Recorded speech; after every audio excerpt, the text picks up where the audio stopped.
Assalamu alaikum. Welcome, dear students, to a new physics lesson, Chapter 15, Rectilinear Motion, Part 1. By the end of this lesson, you will be able to distinguish the different types of rectilinear motion, determine the characteristics and the time equations of uniform rectilinear motion, determine the characteristics and the time equations of uniformly varied rectilinear motion, UARM and UDRM. Determine graphically the distances covered by a moving object using the area method. In this video, we are interested in the first objective. In the previous chapter, Description of Motion, we have learned to describe the rectilinear motion of an object along x-axis using the position vector, r vector, which is equal to OM vector, which is equal to xi vector, where the norm of OM vector is equal to the distance covered between the points O and M. The velocity vector v equal vi, where v equal delta x divided by delta t, which can be positive or negative, indicating the direction of motion, and the acceleration vector a vector equal ai vector with a equal delta v divided by delta t, which can also be positive or negative, indicating if the speed of the object increases or decreases, and indicating whether the motion is accelerating or decelerating. In this lesson, we will study rectilinear motion. Rectilinear motion is the motion along a straight line. The straight line could be horizontal, vertical, or oblique. In this lesson, we will study 3 cases of rectilinear motion depending on the variation of the speed.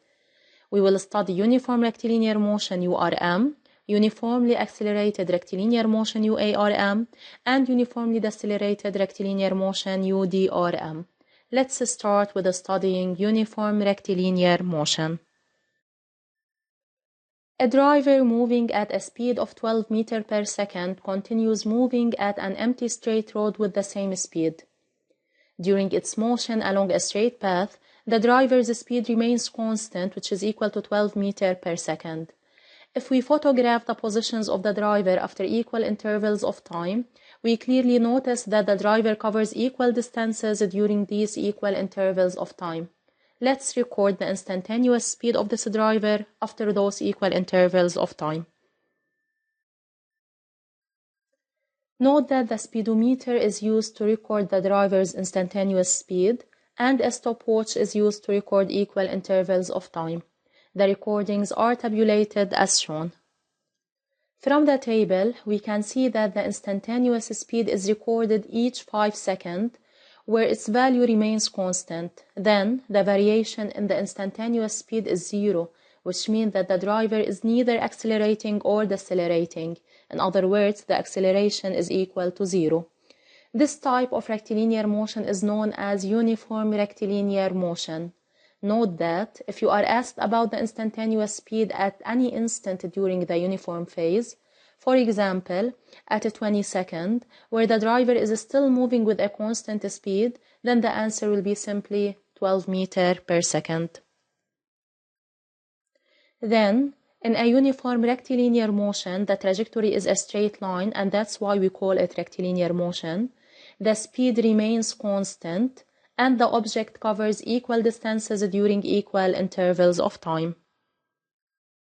Let's move now to the second type of rectilinear motion, which is uniformly accelerated rectilinear motion, or simply UARM. The motor is initially at rest. When the green light of the traffic sign turns on, the driver speeds up where its speed increases to a certain value. We say that the driver accelerates. If we photograph the positions occupied by the driver after equal intervals of time, we can clearly notice that the distance separating 2 consecutive instants is increasing. Let's record the instantaneous speed of the driver in this case, where the speeds are recorded after equal intervals of time. The recordings are tabulated as shown.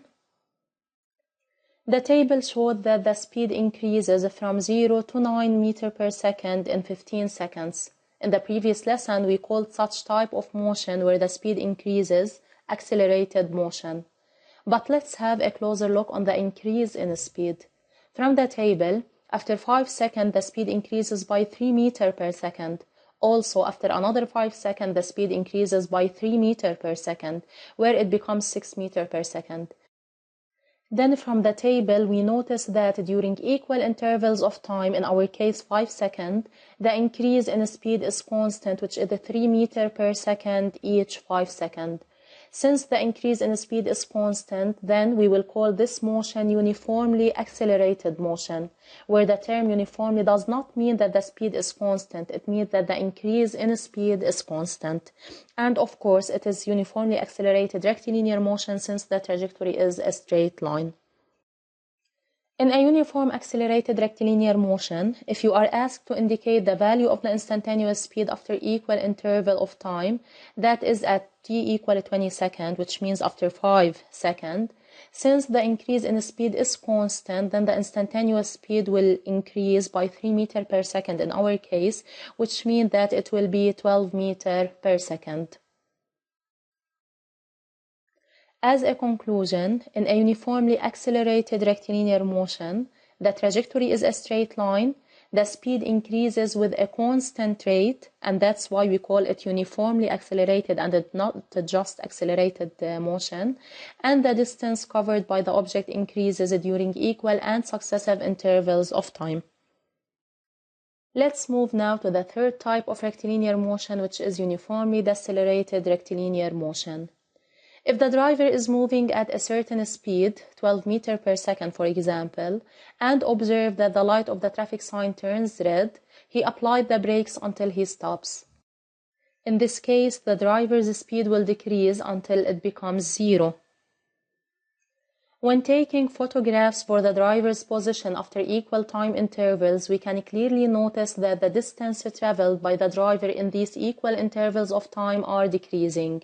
The instantaneous speed of the driver at different instants, separated by equal time intervals, are recorded and tabulated in the following table.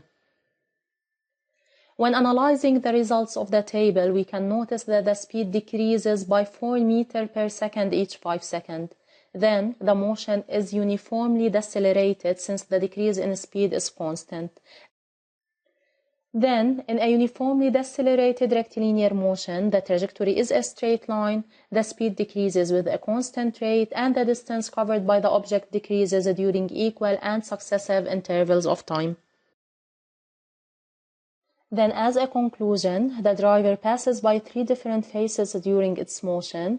It follows a uniformly accelerated rectilinear motion as it increases its speed uniformly from 0 to 12 meters per second. Then it moves with a constant speed where its motion is a uniform rectilinear motion. Then it decreases its speed uniformly and the motion is said to be a uniformly decelerated rectilinear motion. Now let's practice by solving the following application. Don't forget to pause the video and try to solve it by yourself. The adjacent graphs correspond to a rectilinear motion and represent the variation of the speed with respect to time. Determine with a justification the type of the motion in each figure. In figure 1, the figure represents a uniform rectilinear motion since the speed is constant during time.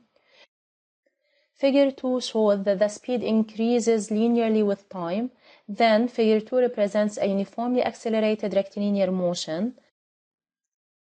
Figure 3 represents a stationary object. The object is at rest since the speed is null. In figure 4, the speed decreases linearly with time. Then, the figure represents a uniformly decelerated rectilinear motion. To summarize the ideas of this video, we have studied the 3 types of rectilinear motion, where in a uniform rectilinear motion, the object is moving on a straight line, the instantaneous speed is increasing with a constant rate. In a uniform rectilinear motion, the object is also moving on a straight line, but the instantaneous speed is constant during the time. And in a uniform decelerated rectilinear motion, the object is moving on a straight line and the instantaneous speed is decreasing with a constant rate. This is the end of part 1. Thanks for your attention.